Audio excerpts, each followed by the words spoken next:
आज खुशी की बात है। आज हम सब यहाँ पे इकट्ठे हुए हैं और ये प्रेस वार्ता, प्रेस कॉन्फ्रेंस इस बारे में कि जो दिल्ली में इलेक्शन में रिजल्ट आया है भारतीय जनता पार्टी की फेवर में, इसके मायने राष्ट्रीय पॉलिटिक्स के लिए क्या हैं और इसके मायने जम्मू कश्मीर की पॉलिटिक्स के लिए। दिल्ली में इलेक्शन में जनता ने ये प्रूव कर दिया कि झूठे वादे करने से जनता का साथ नहीं मिलता।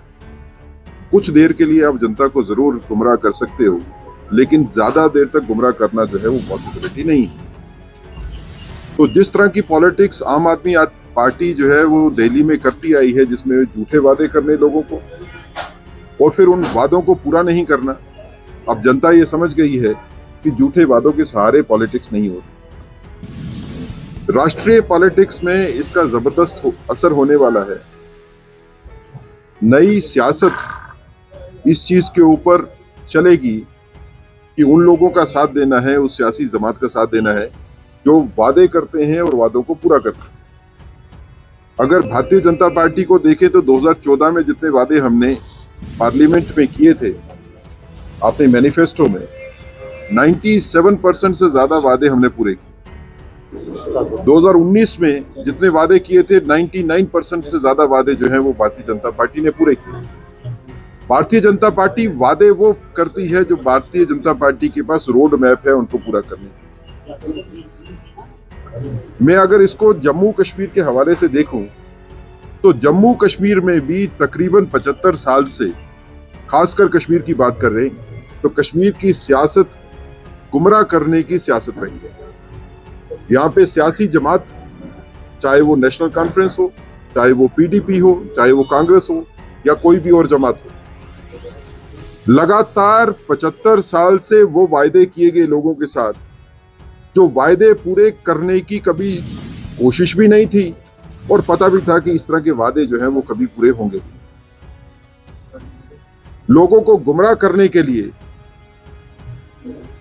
इस तरह की बातें की जाती हैं जिससे शायद लोग गुमराह हो सकते हैं पॉलिटिक्स में, इलेक्शन के टाइम पे, लेकिन उन वादों को पूरा करना जो है वो किसी के बस में नहीं है। आज जम्मू कश्मीर की रियासत बदली है। लोगों ने 370 के खत्म होने के बाद जो है वो रियासत में सियासत का असली रूप देखा है कि जहां पे जिसकी बात की जाती है वो बात पूरी की जाती है। लेकिन आज भी अगर मैं देखता हूं तो आज भी लोगों को गुमराह करने की पॉलिटिक्स कम नहीं है। यहां पे पॉलिटिक्स अगर आप देखें कश्मीर की, तो पॉलिटिकल जमात के बीच में इस चीज की लड़ाई है, इस चीज की होड़ लगती है कि कोई कितनी एंटी नेशनल बात, कोई कितनी प्रो सेपरेटिस्ट बात करता है। अगर पीडीपी की तरफ से कोई बयान आता है तो नेशनल कॉन्फ्रेंस की तरफ से कोशिश होती है कि उससे बढ़ के बयान दे, लेकिन इस बयानबाजी के चक्कर में जो आम जनता पिस जाती है उसके बारे में कोई सोचता नहीं। अभी आज के दिन में भी अगर आप बात करें तो बिजनेस रूल्स के ऊपर भी सियासत की जा रही है कि बिजनेस रूल में ये रेफरेंस नहीं है कि स्टेट ऑफ जम्मू कश्मीर का कॉन्स्टिट्यूशन क्या था। बिजनेस रूल्स जो है इसके बारे में बात नहीं करते 5 अगस्त 2019 के फैसले के बारे में। और अगर एक पार्टी इसके ऊपर बयान देती है तो दूसरी पार्टी उससे बढ़कर बयान देती, बगैर इस चीज को सोचे हुए कि सियासत में आपको असल जिंदगी के साथ रहना होगा। जो कॉन्स्टिट्यूशन अब है ही नहीं, ये स्टेट नहीं है, अभी यूनियन टेरिटरी है, स्टेट बनेगी तो कॉन्स्टिट्यूशन तो जम्मू कश्मीर का नहीं है, कॉन्स्टिट्यूशन तो इंडिया का है जो चलेगा यहाँ पे। अगर ये स्टेट बन भी गई तो स्टेट कॉन्स्टिट्यूशन वाली नहीं बनेगी, अभी इस कॉन्स्टिट्यूशन तो भारत का ही रहेगा इस पे। तो हमारा ये मानना है कि कश्मीर की सियासत को भी अब समझना पड़ेगा, कश्मीर की सियासी पार्टियों को भी समझना पड़ेगा, उनको सबक लेना पड़ेगा जो दिल्ली में हुआ है कि आप जब वादे करते हो तो उन्हीं वादों को करिए जो वादे आप पूरे कर सकते हैं। सिर्फ वोट लेने के लिए वादे करना जो है वो ठीक बात नहीं है। उसका नतीजा वही होता है जो आम आदमी पार्टी के साथ दिल्ली में हुआ। जम्मू कश्मीर में इलेक्शन हुए, मैनिफेस्टो जारी हुआ, भारतीय जनता पार्टी ने भी मैनिफेस्टो जारी किया और हमने रोड मैप दिया कि ये वादे हैं, हम इस तरह से इसको पूरा करेंगे। कश्मीर में उसके खिलाफ नेशनल कॉन्फ्रेंस ने भी एक मैनिफेस्टो जारी किया। मुफ्त बिजली भी थी, रेगुलराइजेशन भी थी, बाकी काम भी थे। आज नेशनल कॉन्फ्रेंस की गवर्नमेंट को बने हुए 4 महीने से ज्यादा हो गए। कोई एक बात बताइए, एक भी वादा जो है उन्होंने पूरा किया? कोई रोड मैप नहीं है, कोई कोशिश भी नहीं है। और जब पहले बात की मैनिफेस्टो में तो कहा कि हम मुफ्त बिजली भी दिलवाएंगे। आप बात करते हैं कि नहीं मीटरिंग होगी तो तभी बिजली मिलेगी। तो जब आपको पता था ये हालात ऐसे हैं तो फिर आपको वादे नहीं करने चाहिए थे। तो कश्मीर की जनता को भी मैं कहूंगा कि आप भी सजग रहिए। जो लोग आपके पास ऐसे वादे लेके आते हैं जिनको पूरा करने का उनके पास कोई रोड मैप नहीं है, उन वादों के ऊपर मत चलिए।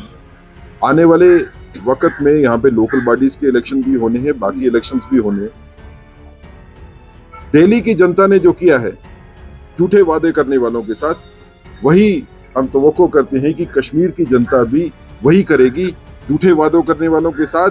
और उकसाने वाली राजनीति जो है उसका खात्मा होगा ही कश्मीर में। कश्मीर में स्थायी शांति की स्थापना के लिए जो उकसाने वाले बयान देते हैं, जनता को इनको नकारना पड़ेगा। अगर कोई आपका क्वेश्चन होगा तो मैं उसका आंसर। सचिव साहब, आपने अभी कहा कि ड्यूअल पावर यहाँ पर चल रहा है। उसी तर्ज पर अगर देखेंगे दिल्ली में भी आप ही की कहीं एक जो इंस्टीट्यूशन है आप ही का सब कुछ हाथ था उसमें, तो आप मानते हैं कि यहाँ पर भी वही होने जा रहा है जो दिल्ली में हुआ, क्योंकि आपके पास सारा कंट्रोल है? नहीं, देखिए ऐसी बात है कि सारे का सारा कंट्रोल जो है वो एलजी साहब के पास है, ये तो गलत बात है। तो अगर आप इसको धरातल पे देखेंगे, जमीन पे देखेंगे तो ये बात नहीं है। जब तक नहीं मिलेगा तब तक तो सीएम के पास कुछ पावर्स, सीएम के पास जो है कुछ ही पावर्स है, जैसे होम जो है वो सेंटर के पास है, और एलजी साहब के पास कुछ पावर्स जरूर है आईएएस और आईपीएस जो है ऑफिसर्स के बारे में। बाकी सारी की सारी पावर्स तो जो है वो इलेक्टेड गवर्नमेंट के पास है। लेकिन इलेक्टेड गवर्नमेंट के पास जो पावर्स हैं, जो डिपार्टमेंट उनके पास है, वहां तो कोई काम नहीं हो रहा है। जो थोड़ा बहुत काम जम्मू कश्मीर में हो रहा है वो उसी में हो रहा है जहाँ एलजी साहब की जिसके पास पावर है। तो आने वाले वक्त में जो नेशनल कॉन्फ्रेंस जो गवर्नमेंट यहाँ पे चला रही है, जनता को उनसे पूछना चाहिए कि आपके पास जो डिपार्टमेंट, जो आपके पास इख्तियारात हैं, उन इख्तियारात को इस्तेमाल क्यों नहीं कर रहे हो? उसमें तो कोई काम नहीं कर रहे। तो हमारा ये मानना है कि जब आप सियासत में भरोसा दिलाते हो लोगों को, तो उस भरोसे को तोड़ना नहीं चाहिए। और जो भरोसा दिलाते हो उसी चीज पे भरोसा दिलवाइए जो आप काम करके ला सकते। आप बोल रहे हैं बात की, मैं एक इसी तरह जम्मू कश्मीर के लोगों के साथ भी वादा किया गया था प्राइम मिनिस्टर की तरफ से, होम मिनिस्टर की तरफ, या आपको स्टेटहुड वापस दिया जाएगा। कहीं ना कहीं सियासी इंतकामगिरी हमें नहीं लग रही कि स्टेटहुड क्यों नहीं दिया जा रहा? अगर पॉलिटिकल गवर्नमेंट भी है, इससे पहले भी वादे किए गए थे। या तो ये जो बीजेपी ये कहना चाहती है कि नेशनल कांग्रेस से अब किसी भी चीज में कोई फायदा नहीं देना चाहते, लेकिन ये तो लोगों के साथ वादा किया जाता है, किसी पॉलिटिकल पार्टी के साथ वादा नहीं किया जाता। देखिए, भारतीय जनता पार्टी की सोच और समझ में कोई फर्क नहीं है। जो वादा करते हैं हम उस वादे को पूरा करते हैं। फ्लोर ऑफ पार्लियामेंट में ये कहा गया कि जम्मू कश्मीर यूनियन टेरिटरी को वापस स्टेट बनाया जाएगा। भारतीय जनता पार्टी इसके ऊपर अडिग है। भी प्राइम मिनिस्टर साहब की रैली हुई थी कश्मीर में, तो प्राइम मिनिस्टर साहब ने खुद भी कहा टेररिज्म के खिलाफ लड़ाई जो है वो भारत ने, जम्मू कश्मीर भी उसी का हिस्सा है, हमने सभी ने मिलके जो है उसको जीता है। और खासकर कश्मीर की बात करूं तो कश्मीर के लोगों ने बड़ी कुर्बानियां दी हैं इस लड़ाई को जीतने में।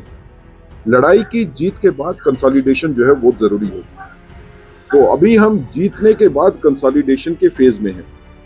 किसी भी तरह से जल्दबाजी जो है वो हालात को फिर बिगाड़ दे, मुझे नहीं लगता है कि ये समझदारी की बात होगी कि जब तक हम कंसोलिडेशन जो है अपनी प्रॉपर फिक्स नहीं कर लें, उसके पहले जो है स्टेट बना दें जल्दबाजी में और हालात को फिर खराब होने दें। वो नहीं होना चाहिए। लेकिन उसमें जितनी ज़रूरत है सिर्फ उतना ही वक्त लगेगा, इतना हम आपको भरोसा दिलवाते हैं। उसमें ताकीद नहीं होगी, जितना अगर ज़रूरी है उतना ही टाइम लगेगा, उसके आगे नहीं जाएगा। यानी कि बीजेपी की तरफ से भी कोई इरादा नहीं है स्टेटहुड वापस करने का? नहीं, बीजेपी की तरफ से फॉर्म है हम कि स्टेटहुड जो है जम्मू कश्मीर को रिस्टोर होनी चाहिए। प्राइम मिनिस्टर के ऊपर भरोसा नहीं है अगर आपको, तो किसके ऊपर भरोसा होगा? होम मिनिस्टर ने भी पार्लियामेंट में कहा है, प्राइम मिनिस्टर साहब ने आपके कश्मीर में आके कहा है। बताया गया था कि फॉर टाइम बीइंग और appropriate time, these are the two words they use it in the floor of the parliament। मैं आप ही की बात को करता हूं। ये अभी तक समझ नहीं आ रहा है 6 साल गुजरने के बाद कि फॉर टाइम बीइंग नहीं गुजर रहा है, अप्रोप्रिएट टाइम नहीं गुजर रहा है। ठीक। तो अभी क्या दिल्ली के बाद क्या कश्मीर आपका एजेंडा होगा कि नहीं जी यहाँ पर लोकल सियासत को खत्म करना? नहीं, बिल्कुल भी नहीं। जब बात पार्लियामेंट में हुई थी तो तब भी बात ये हुई थी कि अप्रोप्रिएट टाइम के ऊपर यूनियन टेरिटरी को स्टेट गवर्नमेंट बनाया जाए। अप्रोप्रिएट टाइम क्या है, इसके पैरामीटर्स फिक्स करना जो है वो मुश्किल है। कश्मीर में जिस हालात से कश्मीर गुजरा है 70 साल मिलिटेंसी और उसके पहले सेपरेटिज्म के दौर से, उससे वापस नॉर्मलसी में लाना जो है वो जरूरी है। सॉरी टू इंटरप्ट यू, मैं आपका आंसर दे दूं उसके बाद कर लेंगे। यहाँ पर मैं, क्योंकि एक तरफ से आप बोल रहे हैं कि यहाँ पर सिचुएशन नॉर्मलाइज हुई है, दूसरी तरफ से आप ही बता रहे हैं जब तक नहीं होगा। मैं आपकी बात को पूरा क्लियर करूंगा, कोई कंट्राडिक्शन नहीं रहेगी। जिन हालात से कश्मीर गुजरा है 1947 के बाद से लेके 2019 तक, उन हालात से वापस कश्मीर को लाना कोई छोटी बात नहीं थी। और भारतीय जनता पार्टी ने और फोर्सेस जो यहाँ पे काम कर रही है और यहाँ की जनता ने मिलके लड़ाई लड़ी है और कश्मीर के हालात को हमने वापस नॉर्मलसी की तरफ लाया है मिलिटेंसी को खत्म करने के बाद। अब मैं आपको जो बात कर रहा हूँ उसकी कंट्राडिक्शन इसलिए नहीं है कि मैंने आपको पहले ही ये रिक्वेस्ट की कि जीत के बाद जीत की कंसोलिडेशन जरूरी होती है ताकि वो जीत के बाद वापस जो है हालात बदल नहीं जाए।